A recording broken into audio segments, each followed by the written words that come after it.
Welcome to my channel. This is JC Rock and Metal Reviews. My name is John, and today I'm talking about my top 10 favorite Rush songs.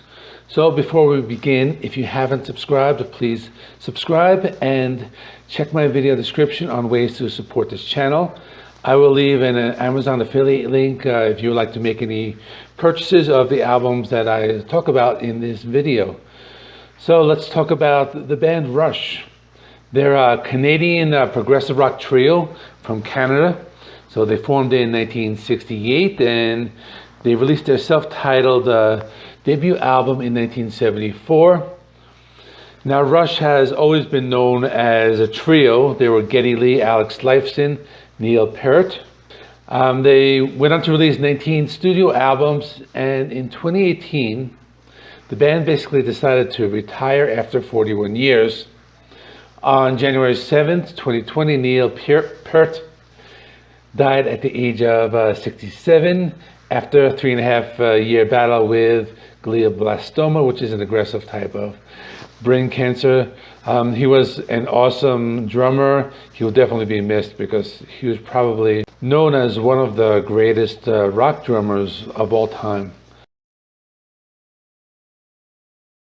A recent interview, so this was in January 2021, Alex Lifeson spoke about getting back together with Geddy Lee, making some more music. They want to just get together and do the thing they love doing, since they were teenagers. And there's really no further news on that. They just said they are willing to work together.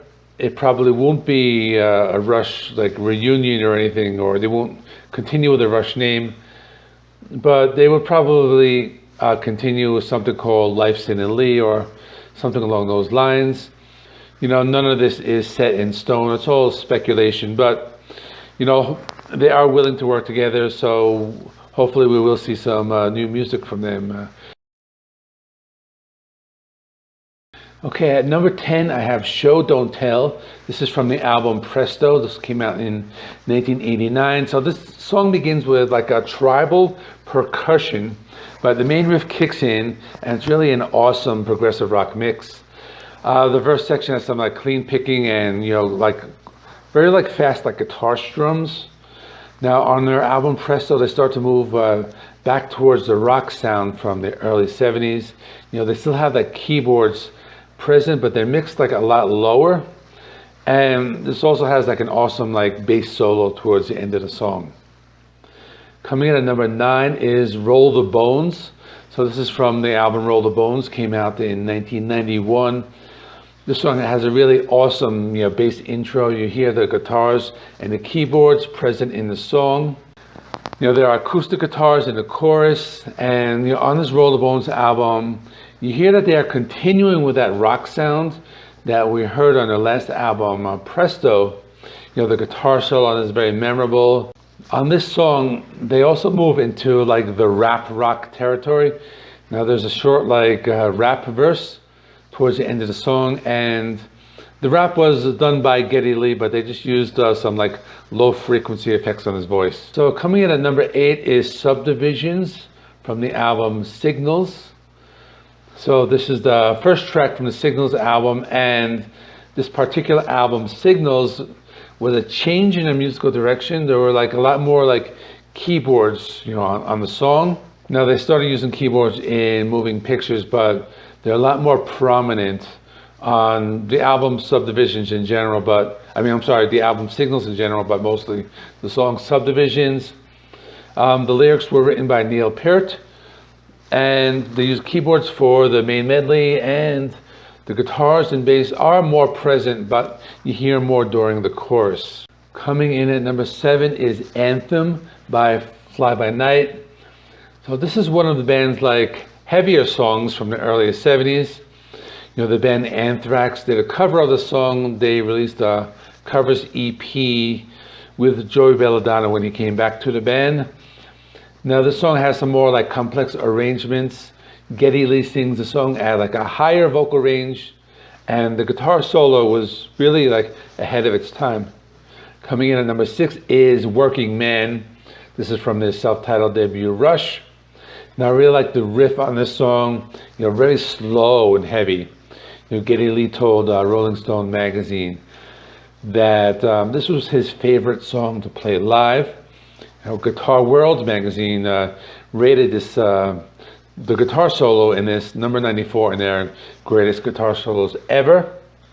And this is the song that got Rush noticed in the United States because it became very popular on the radio, especially in these like working class cities. This song also features the original drummer John Rutsley, because Neil Peart would join the band later.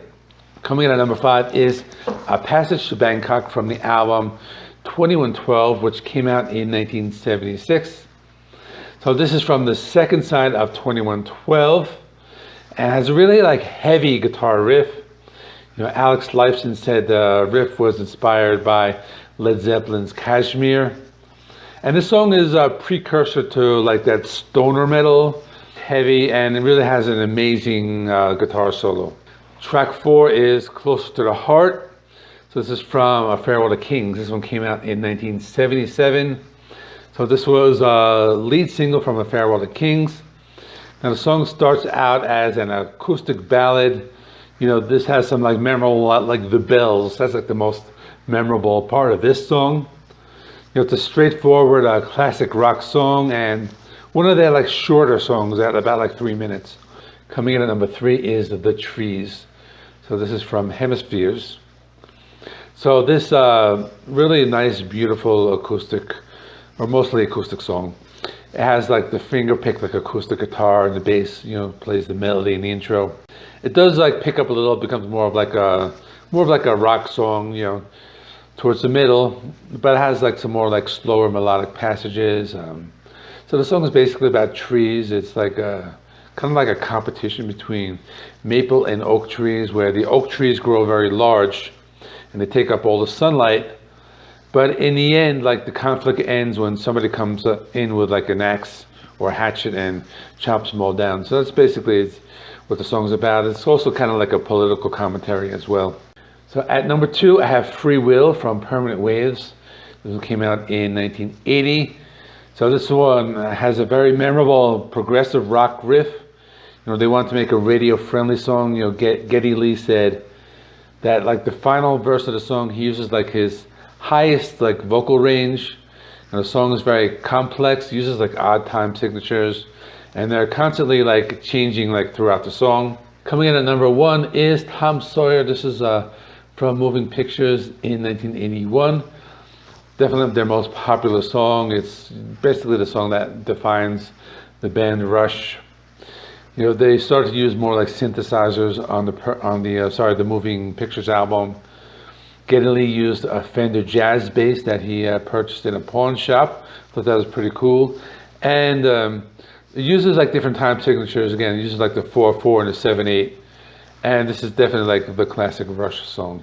So let me know, what are your favorite Rush songs? So do you prefer a specific period, or are you a fan? Do you like all their albums? So let me know in the comment section. Let's get a conversation going. So this week I will be working on a new Foo Fighters ranking, and that's going to include the new Medicine at Midnight.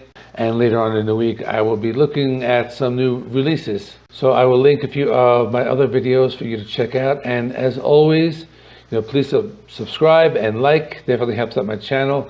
And I will see you in the next one.